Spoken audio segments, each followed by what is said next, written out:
ലോകത്തിലെ തന്നെ ഏറ്റവും വലിയ മേളമായാണ് തൃശൂർ പൂരത്തിലെ പാറമേക്കാവിലെ ഇലഞ്ഞിത്തറ മേളം അറിയപ്പെടുന്നത്. ഇലഞ്ഞിത്തറ മേളത്തിൽ 5ാം സ്ഥാനക്കാരനായിട്ടാണ് മടിയൻ രാധാകൃഷ്ണ മാരാർ അണിനിരക്കുന്നത്.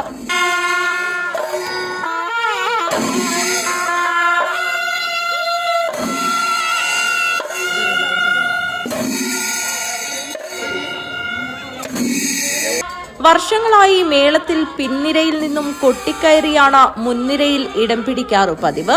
എന്നാൽ മടിയൻ രാധാകൃഷ്ണൻ മാരാരെ നേരിട്ടാണ് മുൻനിരയിൽ 5ാം സ്ഥാനക്കാരനായി ഇടം നൽകിയത്. വാദ്യകലാരംഗത്ത് തന്റേതായ കഴിവ് തെളിയിച്ച ഈ കലാകാരനുള്ള വലിയ ബഹുമതിയാണ് ഇതിലൂടെ തെളിയിക്കപ്പെടുന്നത്. വാദ്യകലയ്ക്ക് ആദ്യമായി ലിപി തയ്യാറാക്കിയ മടിയൻ രാധാകൃഷ്ണ മാരാർ തായമ്പകയിൽ സമ്പ്രദായ ശൈലി അടയാളപ്പെടുത്തുന്ന കലാകാരനാണ്. കൂടാതെ തായമ്പകയിൽ രൂപം കൊടുത്തതും മടിയൻ രാധാകൃഷ്ണ മാരാറാണ്. ഇദ്ദേഹത്തിന്റെ കഴിവ് തിരിച്ചറിഞ്ഞ തളിപ്പറമ്പ് രാജരാജേശ്വര ക്ഷേത്ര ഭാരവാഹികൾ പട്ടും വളയും സമ്മാനിച്ചിരുന്നു. ഉടുപ്പി പേജാവർ മഠത്തിൽ നിന്നും പഞ്ചവാദ്യ പഞ്ചാനൻ എന്ന ബഹുമതിയും ഇദ്ദേഹത്തിന് ലഭിച്ചിട്ടുണ്ട്. അയോധ്യയിലെ ശ്രീരാമക്ഷേത്രത്തിലും ഇദ്ദേഹത്തിന് ചെണ്ടയിൽ തന്റെ കരവിരുത പ്രകടമാക്കാൻ അവസരം ലഭിച്ചിട്ടുണ്ട്. ഒട്ടേറെ പ്രഗത്ഭ ശിഷ്യ സമ്പത്തിനും ഉടമ കൂടിയാണ് മടിയൻ രാധാകൃഷ്ണൻ മാരാർ.